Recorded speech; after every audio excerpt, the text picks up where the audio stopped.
Hello hi నమస్తే, నేను మీ వేదాంత్. ప్రస్తుతం మొత్తం యావత్ భారతదేశంలో ఎంపీ ఎలక్షన్స్ జోరుగానే నడుస్తున్నాయని చెప్పాలి. మన ప్రజెంట్ తెలంగాణలో అయితే మీ అందరికీ తెలిసిందే, మన రెండు తెలుగు రాష్ట్రాల్లో ఎంపీ ఎలక్షన్స్ ఏ విధంగా జరుగుతాయి, ఎలా ముందుకెళ్తుందని అందరికీ తెలిసిందే. కానీ ఇప్పుడున్నటువంటి యువత లేకపోతే ఓటర్లు అందరూ కూడా చాలా ప్రభావితం చెందిర్రు. ఎందుకంటే ఒక టైంలో ఒకగానొక సమయంలో ఒకరికి మౌత్ పబ్లిసిటీ చేస్తే సరిపోతుంది అనుకునే వాళ్ళు, కానీ ఎప్పుడైతే ఈ సోషల్ మీడియా మాధ్యమాలలో అందరూ కూడా యాక్టివ్గా పాల్గొన్న తర్వాత చాలామంది యువత మాటలు, యువత రాజకీయాలు, డబ్బు రాజకీయాలు కాదు అభివృద్ధి రాజకీయాలు మాత్రం ఖచ్చితంగా ముందుకు వస్తున్నాయని చెప్పాలి. ఇదే తరుణంలో ఈరోజు మనకు వికారాబాద్ నుండి ఒక బ్రదర్ ఉన్నాడు. ఒకసారి తనతో కూడా మాట్లాడి ఇక్కడ ఉన్నటువంటి రాజకీయ ప్రస్థానం ఏ విధంగా ఉంది అండ్ ఇక్కడ ఎంపీ ఎలక్షన్స్ ఏ విధంగా జరుగుతున్నాయి తెలుసుకునే ప్రయత్నం చేద్దాం. అన్న నమస్తే. అన్న మీ పేరు? రాజేందర్ రెడ్డి అన్న. అయితే ఇప్పుడు ప్రజెంట్ ఇక్కడ ఎంపీ ఎలక్షన్స్ ఏవైతే ఉన్నాయో అవి ఎట్లున్నాయి అన్న? ప్రజెంట్ ఎట్లా నడుస్తున్నాయి? ఉన్నాయన్న, మంచిగా ఉన్నాయి. ఎవరు చూసినా బీజేపీ అంటారు. బీజేపీ ఏం చేసిందో ఏం చేయలేదో యువత మొత్తం బీజేపీ వైపు మొగ్గు చూపుతున్నారు. కొన్ని సంవత్సరాల నుంచి బీజేపీ అంటే యువత ఫస్ట్ ఓటు హక్కు వినియోగించుకోవడానికి, ఓటు హక్కు వచ్చినాక యువతకు ఫస్ట్ ఓటు హక్కు వినియోగించుకునేది బీజేపీ అని అంటున్నారు. అంతకుముందు కాంగ్రెస్ ప్రభుత్వం ఏం చేసిందో తెలియదు వాళ్ళకు. ఇందిరమ్మ ఇండ్లు ఇచ్చింది, భూమి లేనులకు భూమి ఇచ్చింది, అన్నీ కాంగ్రెస్ ప్రభుత్వమే ఇచ్చింది. కాకపోతే యువతకు మన రామ మందిరం కట్టినందుకు ఈ అందరు కలిసి బీజేపీ అంటారు, కానీ బీజేపీతో ఒరిగేది ఏమీ లేదు. అది ఒక పరమైన పార్టీ లెక్కన ఆలోచిస్తుంది, కానీ అన్ని కులాలకు న్యాయం చేయడం లేదు. యువత కూడా జర ఆలోచించి ఓటు ఎవరికి వేయాలని అనుకొని ఒకటికి 4 సార్లు ఆలోచించి ఓటు వేయాలని కోరుకుంటున్నాం. ఖచ్చితంగా ఆ విషయంలో అయితే వాళ్ళు ఖచ్చితంగా ముందే ఉంటారు. అండ్ ఇదే విధంగా ఇప్పుడున్నటువంటి రాజకీయాలలో డబ్బు ఎలాంటి పాత్రను పోషిస్తుందని మీరు అనుకుంటున్నారు?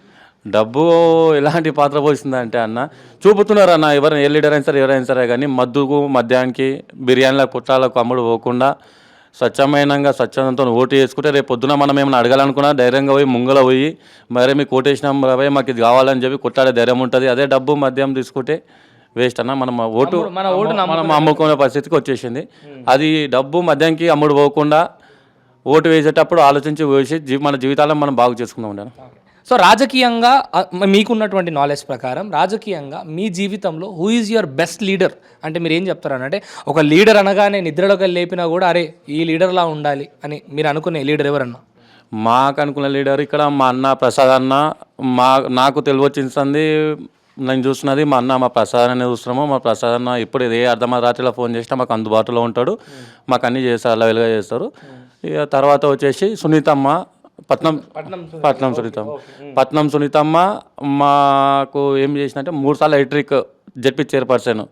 ఎవరు పోయినా పార్టీకి సంబంధం లేని పోయినా, పార్టీకి సంబంధం ఉన్న వాళ్ళు పోయినా ఏమున్నా ఆమె నుంచి హెల్ప్ బాగా చేస్తుంది. ఆమె మనకేమైనా ఫండ్స్ కావాలన్నా మేడం, గాది కావాలన్నా మేడం అన్న ఖచ్చితంగా మనకు సరే చేస్తామని చెప్పి మాట చెప్తారు. ఓకే, ప్రస్థానం వచ్చింది కాబట్టి అడుగుతున్నా అన్న, మీరు ఒక బెస్ట్ లీడర్, మీ లైఫ్లో బెస్ట్ లీడర్ అనగానే ప్రసాద్ అన్న గురించి మరియు పట్నం సునీత మేడం గురించి మాట్లాడారు కదా, అంటే వాళ్ళ క్వాలిటీస్ మీరు చెప్తూ ఖచ్చితంగా ఎవరు పోయినా కూడా ఖచ్చితంగా స్పందిస్తుందని చెప్తున్నారు కదన్న.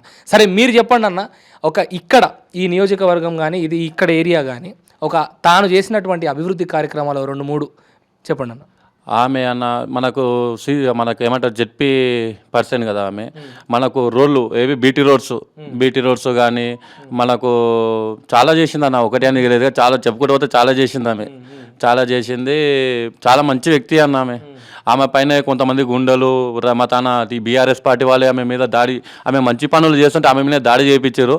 మన కొంతమంది మూర్ఖులు ఉంటారు కదా, ఆ మూర్ఖులకు గుణపాఠం మళ్ళా ప్రజలే చెప్పి అతన్ని ఓడగొట్టి ఇంట్లో కూర్చోబెట్టింది.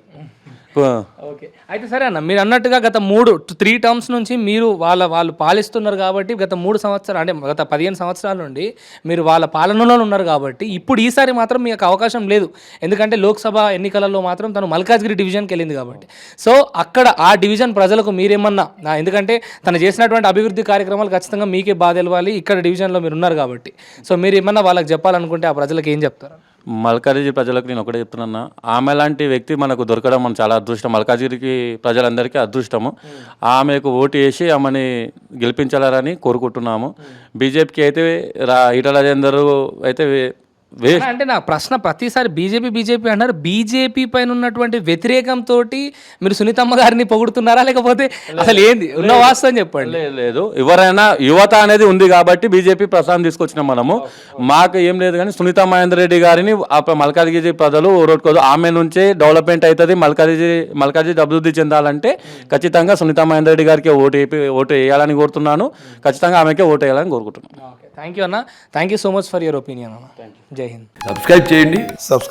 Please do subscribe to Please like, share and subscribe to top Telugu TV. Top Telugu TV.